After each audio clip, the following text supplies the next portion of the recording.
We've been looking at what we've been calling this anatomy of awareness, so looking at awareness from different points of view.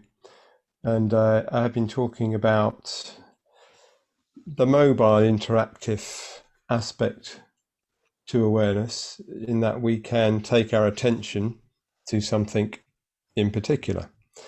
Can't always take our attention, to the place that we want it to go to, as it were.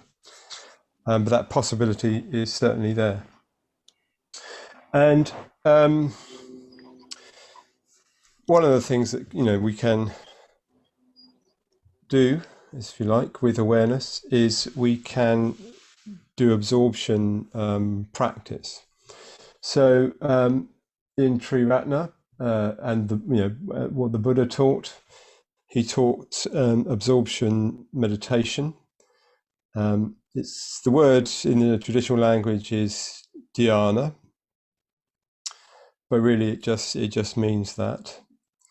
And within Triratna we teach the mindfulness of breathing and the metta bhavana, which you're all familiar with. And both of these are potentially absorption practices, although they come at it in a slightly different way. Probably the most famous, if you like, across all traditions, probably not just the Buddhist tradition, absorption practice is the mindfulness of breathing. But also we can become absorbed in, almost any object, actually, that the mind, that awareness can be aware of. We can become absorbed in metta. We can become absorbed in, we could become absorbed in sounds. We could become absorbed in sights. The Buddhist tradition teaches meditation practices which focus on, things like staring at a candle. We don't do that, I think, because I don't know. It's just not part of our tradition. But so you can become absorbed in anything. But the body, generally speaking, has been considered to be the best place to become absorbed. And that's largely what the Buddha did when he learnt meditation, and a lot of what he taught. In fact, there's a sutta that I came across recently where the Buddha says, awareness of the body is it. The awareness of the body will take you all the way to enlightenment. So he was very keen on it. So we've been exploring the body recently as this through an awareness of it without mental construction. So what does the body actually appear like when we start to remove our kind of mental mapping onto the body? And maybe we've discovered that the body, in direct awareness, is a bit more open, more spacious, more energetic than perhaps we previously thought, or the mind's idea of the body as this, solid object. Yeah. So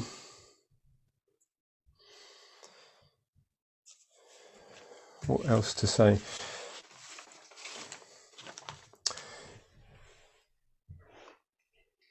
When we start to become absorbed in meditation, and this may have happened to you, even whether you've realized it or not, the mental activity tends to die down, or it tends to go to the background of our experience. And absorption has certain qualities to it, often referred to as the absorption factors or dhyana factors. So two of these factors are thought. In fact, really, it's just thought. The Buddha just describes it in two ways, something like thinking and reflecting. So as we become absorbed, thinking and reflecting is still there. More of a tendency to that thinking to be directed towards the meditation practice rather than going off into what we call the hindrances, the mental hindrances. things like restlessness and anxiety, sloth and torpor, these things that I think we've mentioned before. So yeah, there's still some mental activity going on, but the body awareness starts to become stronger. And particularly, we start to notice something called priti. So priti, translated means, well, it means something like rapture, but it needn't necessarily be as strong as that. There's a tendency for there to be a kind of more of an energetic awareness of the body, or more energy arising in the body. So that might be tingling sensations passing across the skin. There might be sometimes sense of energy traveling up the spine, but it might be something quite mild. It might be just sort of a bit of a good feeling sort of emerging in the body, with a little bit of a sense of kind of uprising energy. So best not to put too much of a label on it. And the other quality that can start to emerge is what's called sukha, the other dhyana factor. So sukha is, it's literally translated quite often as bliss, but that's a very strong form of sukha. So again, it could be something as simple as a sense of deeper contentment in the body. So we've been talking quite a lot over the last few weeks about being in the body as the body. And a couple of times I think I've mentioned that just about noticing the difference when awareness comes out of the thinking mind and starts to come into the body. And it can feel very different, and they can feel this sort of sense of, a bit of a sense of relief, that finally you're not banging around in that head and you're just aware in the body. And it can feel satisfying, contented feeling. So this is the start of sukha, just as becoming a bit more aware of that sort of energetic, tingly energy can be the start of awareness of priti. So yes, these two factors can start to come in. I wouldn't worry about it too much. I mean, they just tend to kind of arise or not. Each meditation can be very different. So you might have a strong energetic feeling or a strong feeling of contentment, or you may not. It might be something quite low key. This is the start of access concentration. And usually access concentration, access meaning access into absorption, usually access concentration happens when we're starting to be able to stay pretty much, with the body as the body, with the experience of the body.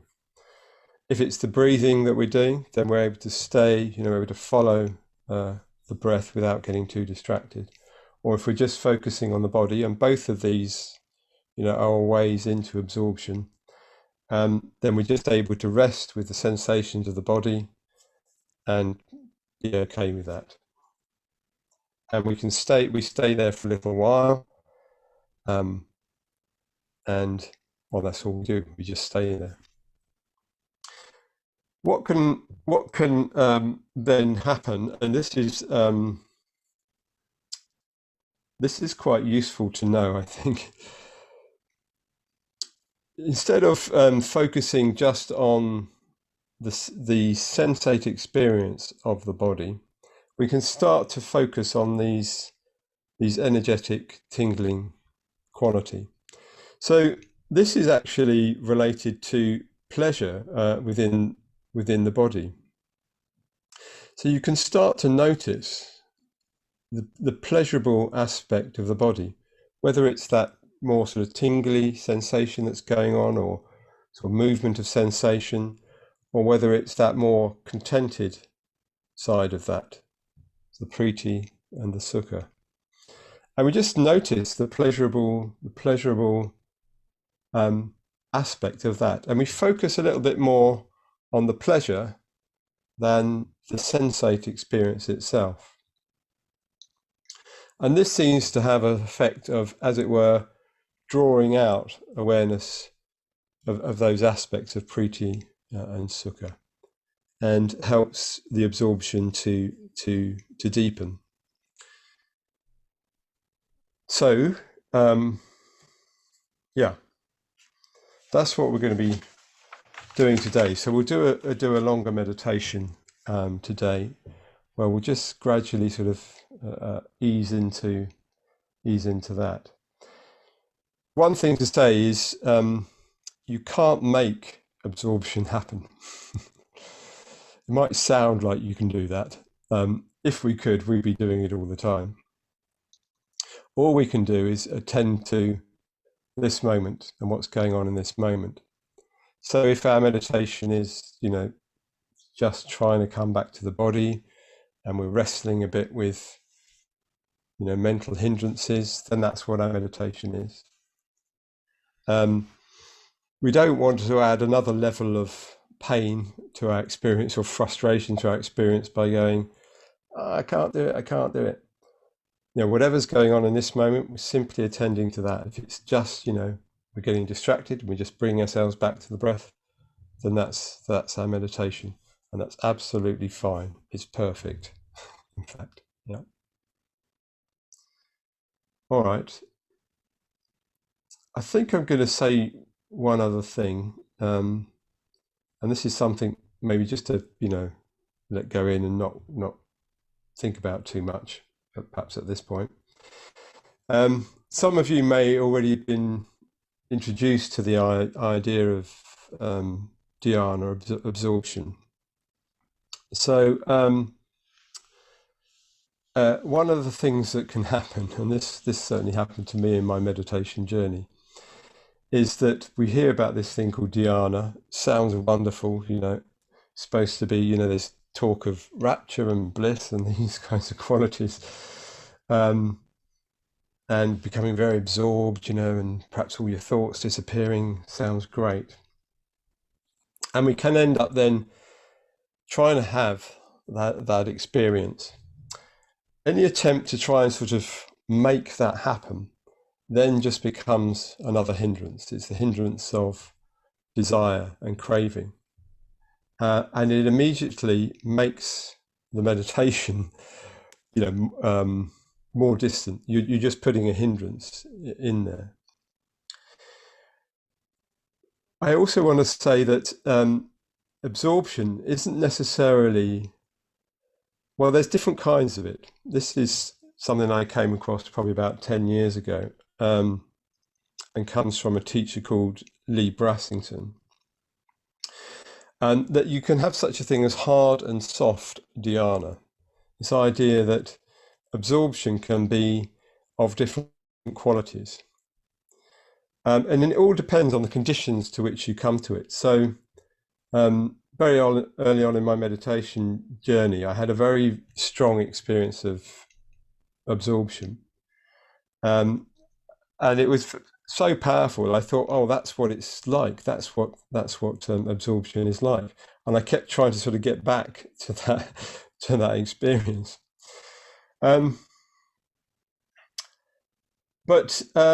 there are, it may happen in that way. So I was on retreat at the time, and under retreat conditions, this sort of thing can happen. In fact, I was probably living at a retreat center at that time. And there's a way in which awareness and the object can become completely sort of fused together in this absorption experience. And that can happen. I mean, it can happen to anybody, any time who's meditating. But there is another version of absorption that is not quite, it's not as strong as that. Or there's sort of gradations in between those two things. So there's a form of absorption of dhyana where we can simply notice that actually, the hindrances have pretty much gone away. We're not feeling anxious, we're not getting distracted, we're not sinking into sloth and torpor. We're able to stay with the body or the breath, yeah, we're pretty much there. There's still some mental chatter, but it's gone a bit to the background. So this can also be absorption. So just wanted to say that, don't look for the big fireworks. It may be happening in a way that you're not necessarily actually conscious of, and you're starting to get into this absorbed state. Okay, it's probably enough talking, I think.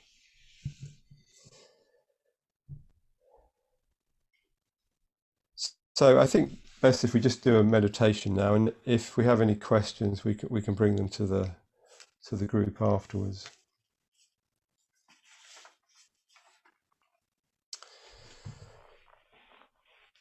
So, as with all meditations, setting up the conditions that are going to help us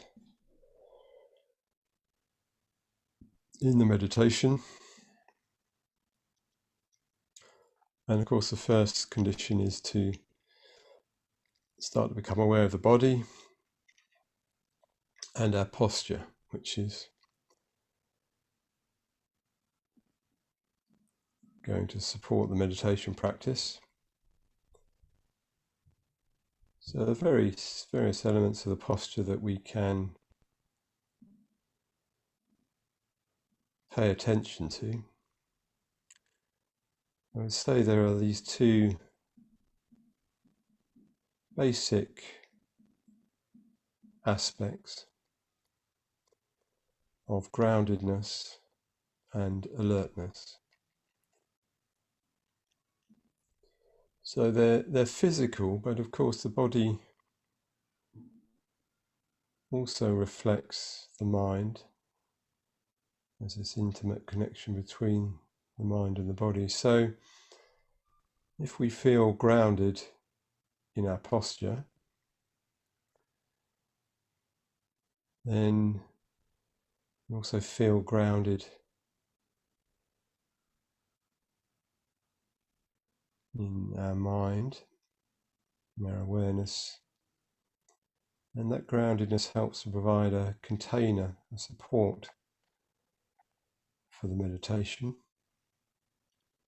both physically and mentally, emotionally. So making sure you've got a stable base to the posture, good contact with the ground,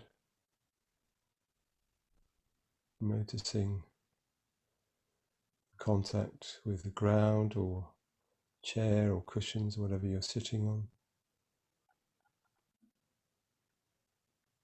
And feeling something of that earth element of the body.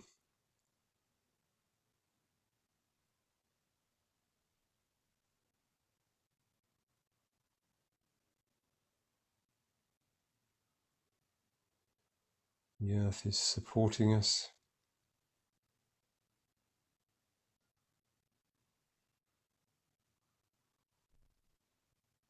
You could even say it's witnessing us.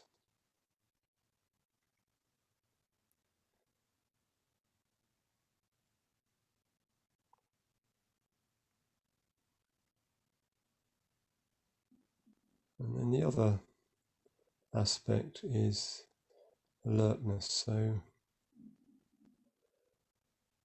we want the body to feel grounded but alert, and the mind to feel supported but alert as well at the same time. So the sense of alertness can come out of having an upright spine as much as possible, but without that uprightness being strained in any way. So we're upright, but we're relaxed at the same time. The shoulders able to just drop away down the back.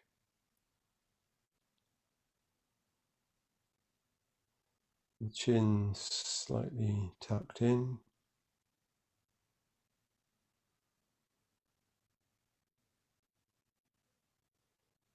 And if you like, you imagine a silver thread attached to the crown of the head,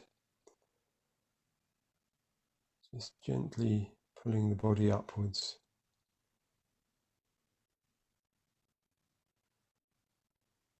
So that's the minimum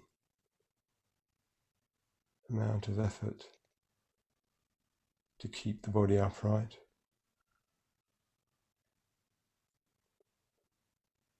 And everything else, everything that can be relaxed, just allowed to relax.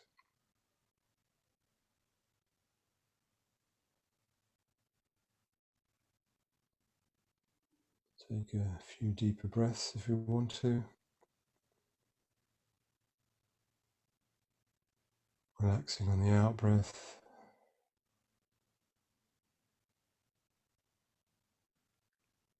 Letting the body fall away. Leaving the mind, the attention, alert and awake.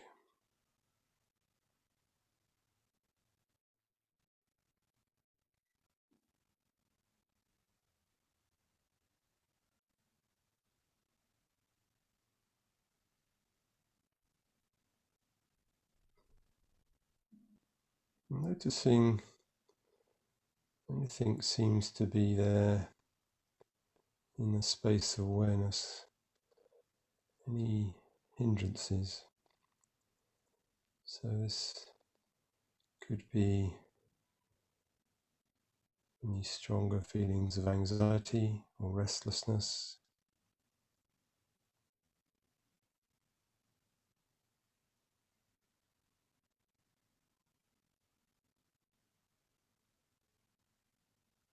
Any particularly strong emotions that might be there.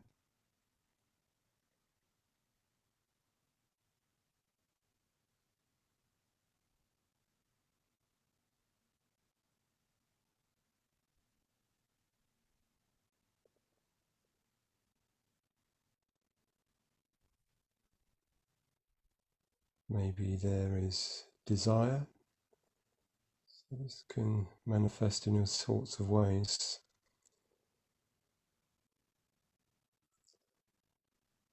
Generally speaking, it's a desire for something that is not here now.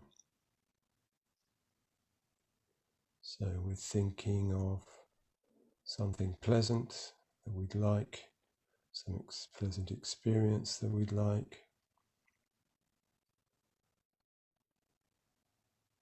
Or there's just a bit of boredom about it and the mind is just wandering around in thoughts.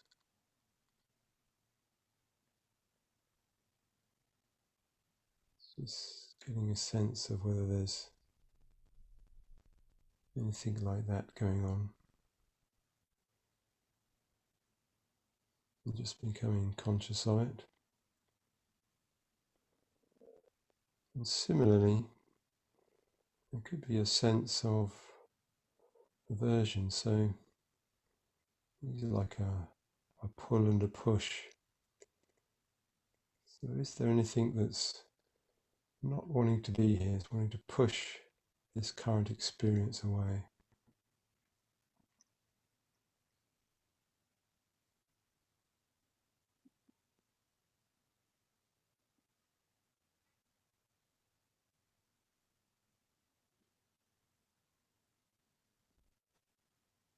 Or are we just happy or okay about just being here with our experience?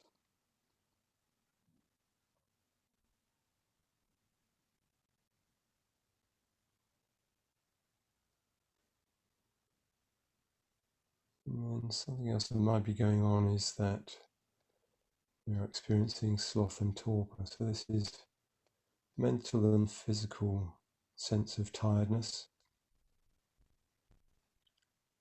It may not be that we're actually tired, but it's like we're not really engaged as well. And we're trying to, I say trying to, it's not a conscious thing, we're just dropping out of our experience into slothful, fuzzy, dull state, sense of sinking in the body. So again, if this is going on, just being aware of that.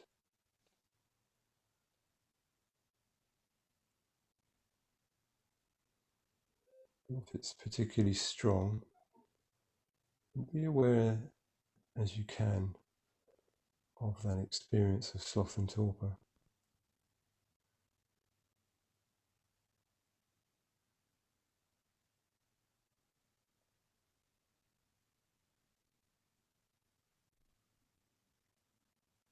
So we're going to come into bodily awareness.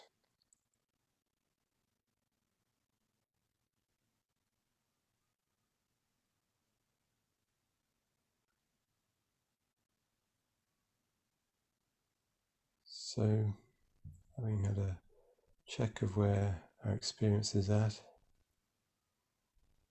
you may already be conscious that there's a hindrance there that maybe need to be worked with.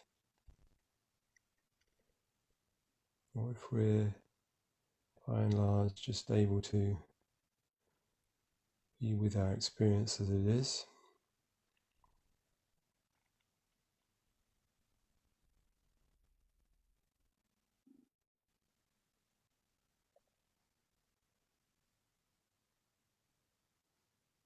trying to unhook from any remaining thinking that's going on and come into the body as the body. So the direct sensated experience of the body. You can start, if we like, with the head and face.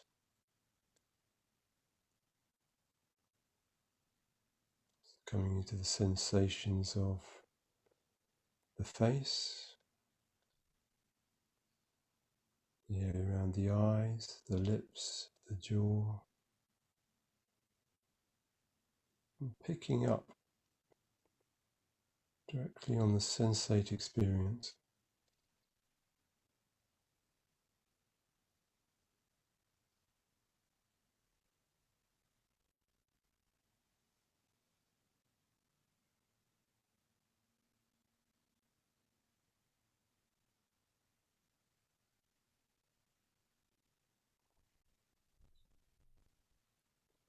So we'll go down through the body in this way, as we have done before.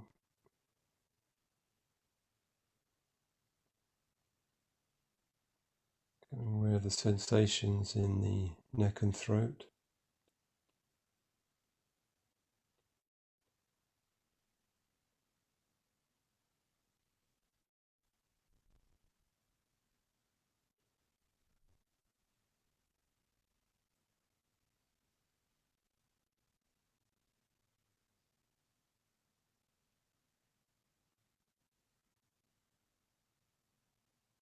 Sensations in the upper chest,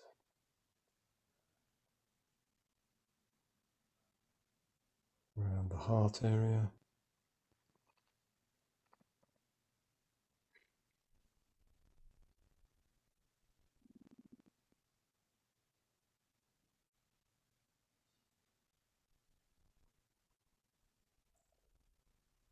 Sometimes it can be helpful if we are not able to pick up much in that area of the body to imagine ourselves breathing directly into that part of the body. This seems to help to stimulate awareness of sensations.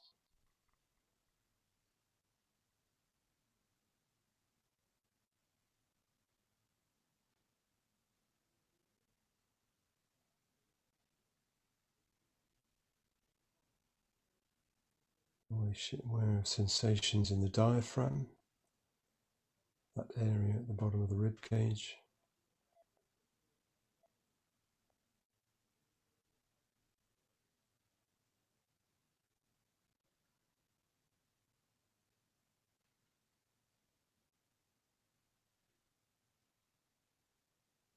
coming down to the lower abdomen.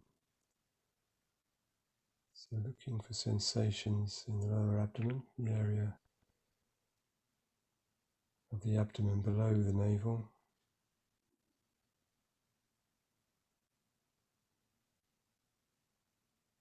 Noticing sensations associated with the breathing in the lower abdomen.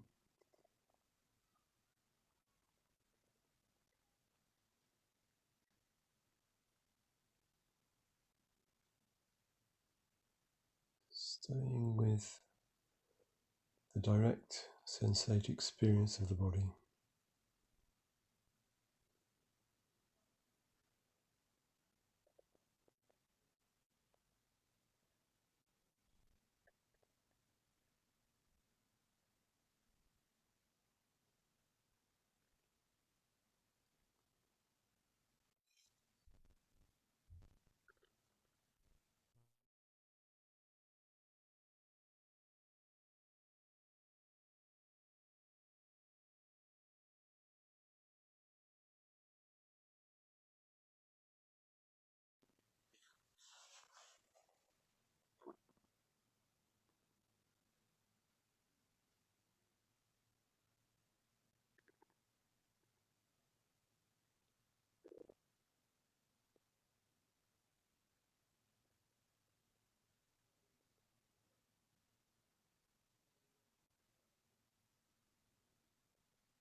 So as I'm leading it here, we're going to be using awareness of bodily sensations as our starting point. You can also do this if you've been using the breath.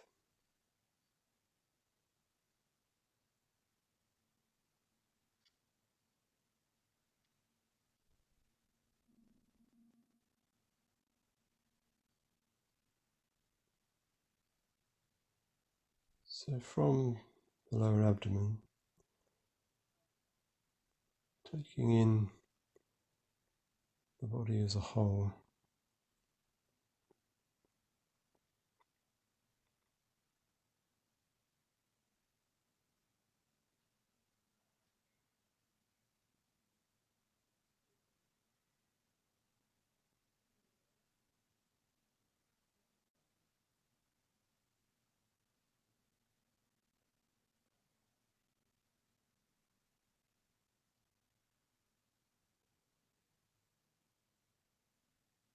bringing in what we've been looking at over the last few weeks, how the body appears in direct awareness.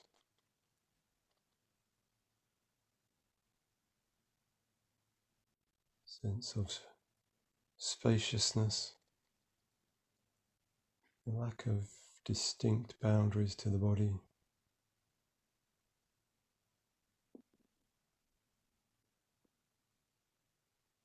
And the energetic feel.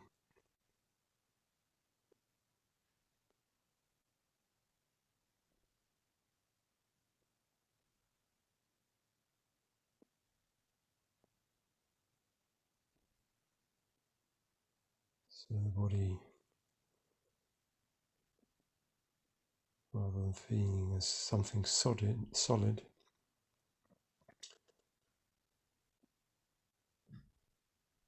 if we were to draw it on a sheet of blank white paper, it would appear more like a series of dots and dashes in space.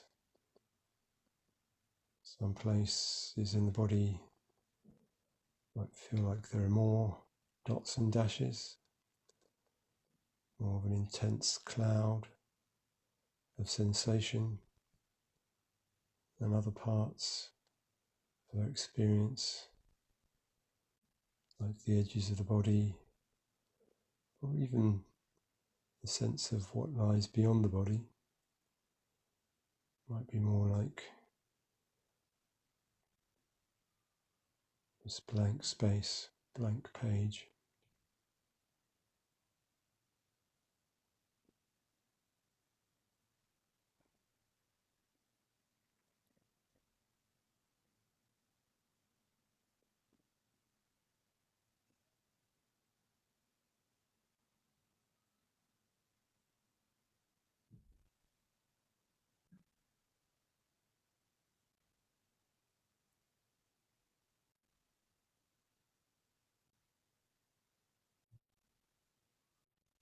So if you're using the breathing as a point of focus, the same thing applies.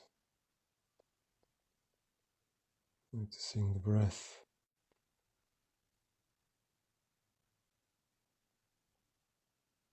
It's almost like a moving cloud of sensation.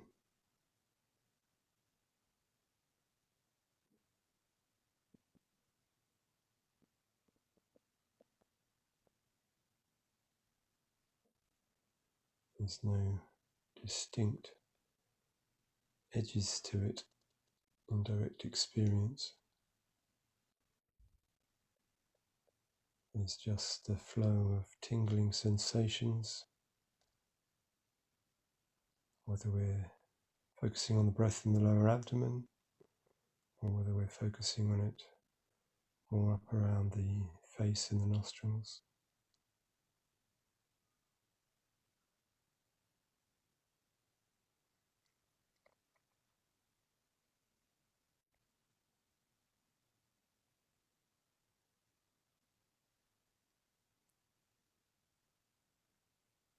And staying with the sense of that more spacious, energetic, vibrational experience of the body, the tingling.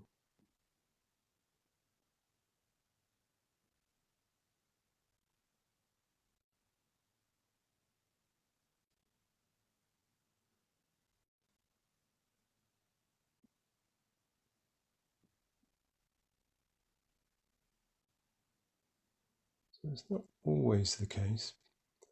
Sometimes the tingling, particularly if we're not used to noticing it, can feel a little uncomfortable sometimes. But quite often there's a pleasurable sense to the tingling.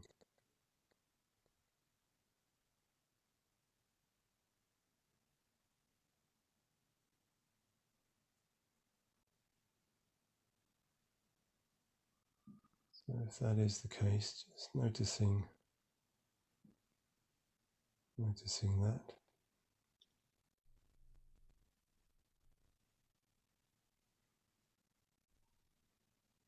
If we're using the breath as our focus, this can often become very apparent, the pleasurable tinglingness in the area around the nostrils and mouth and throat.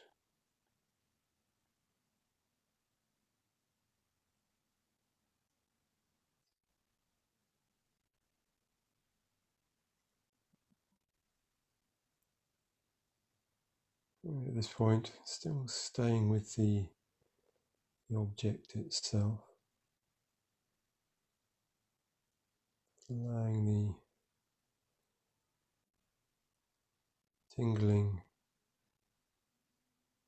pleasantness to also be there.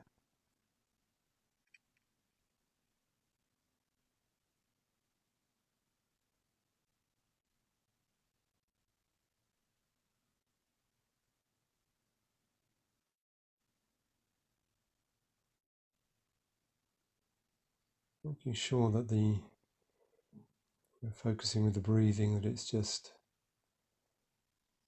totally natural, that we're not subtly doing anything with our breath, controlling it in any way.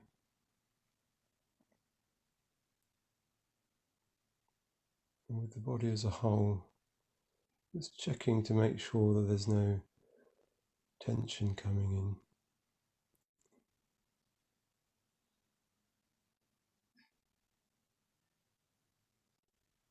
So we're not trying to set ourselves too much of a task. Sometimes if we set a task, tension in the body starts to arise.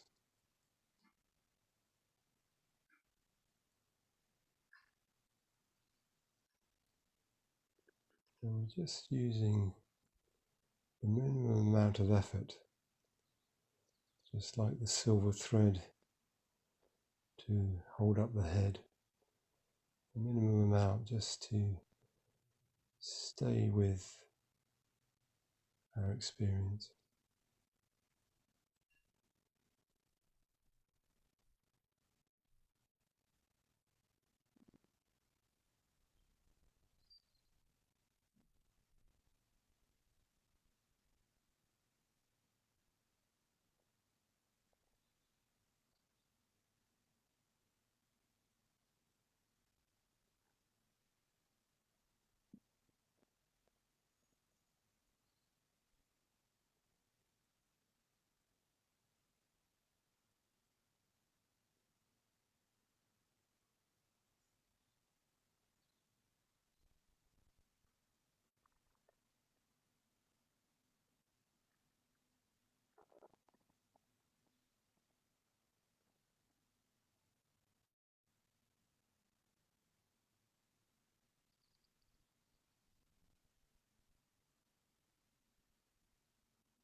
Simply staying with the experience,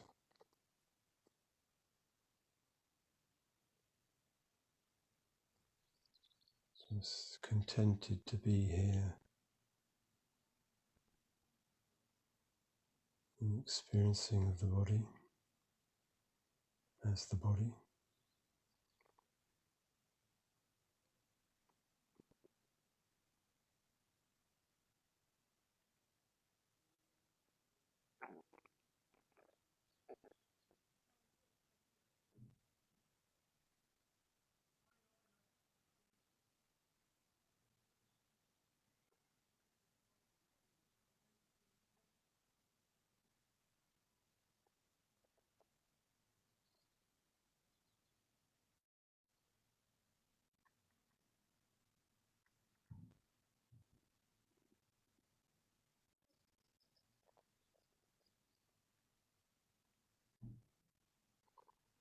So what can happen if we've been able to stay with it so far at this point?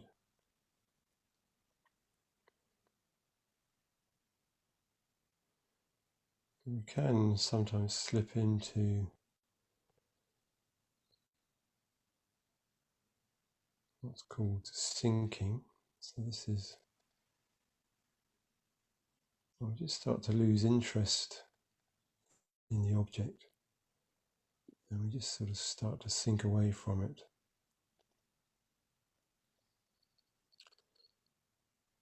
Or we can start to get into drifting.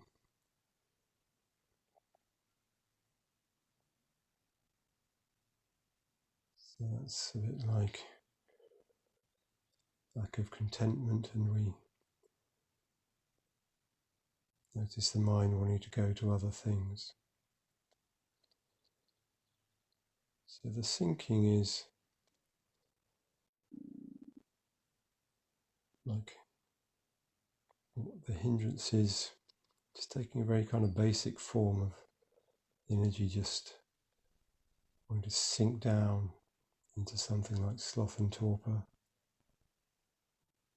And the drifting is too much mental energy coming in and distracting.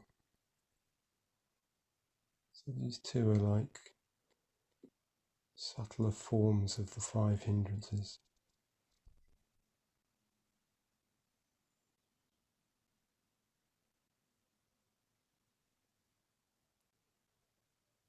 So the priti and the sukha, these two elements, can counteract the sinking and the drifting. So we feel like we're sinking at this point, focusing again on the energetic,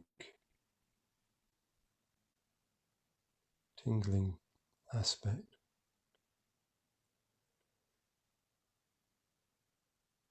And if we feel like we're drifting, that starting to wander off in thoughts, come back to being in the body, being in the sensations, and looking for that contentment that comes from being in the body as the body, the satisfaction of being in the body as the body.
So if we feel like we're sinking, emphasizing the priti, the tingling, energetic aspect of experience within the body.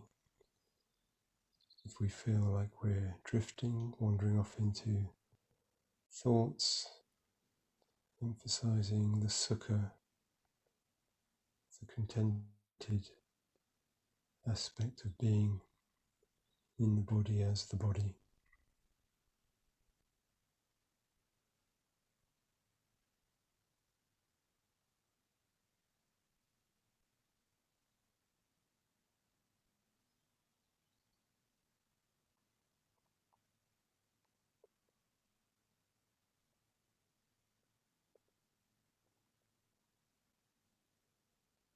If we feel like we're able to just stay with the body or the sensations,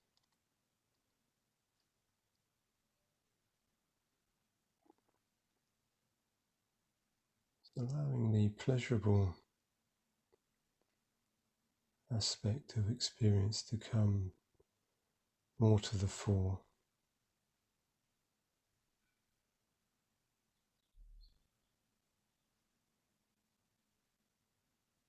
So focusing a little bit more on the pleasure rather than the actual bodily sensations themselves.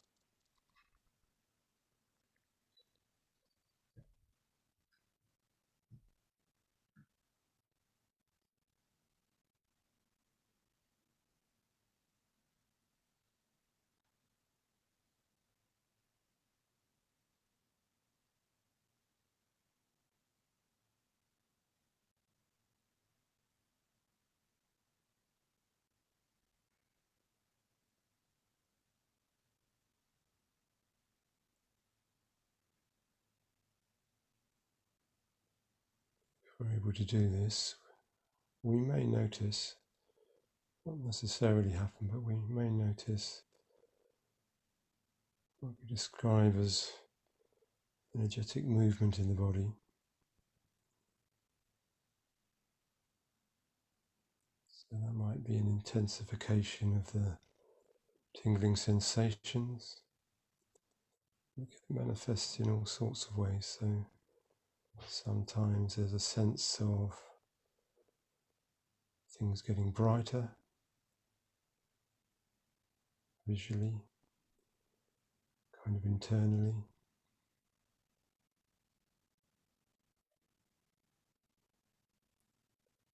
So this could be the start of Preeti going more to the fore.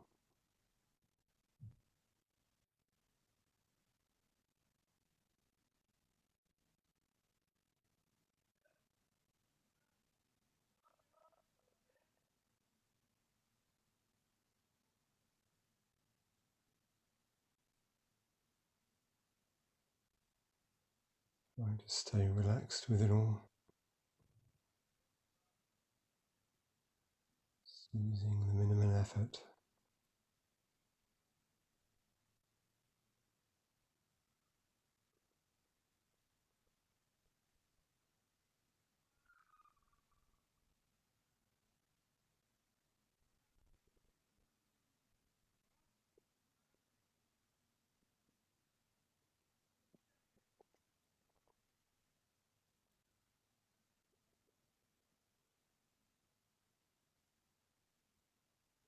If our experience starts to feel a little bit tight, one thing we can do is come back to noticing the spacious, unboundary nature of the body in direct experience.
Okay, we'll have a break for 5 minutes and then come back for a discussion.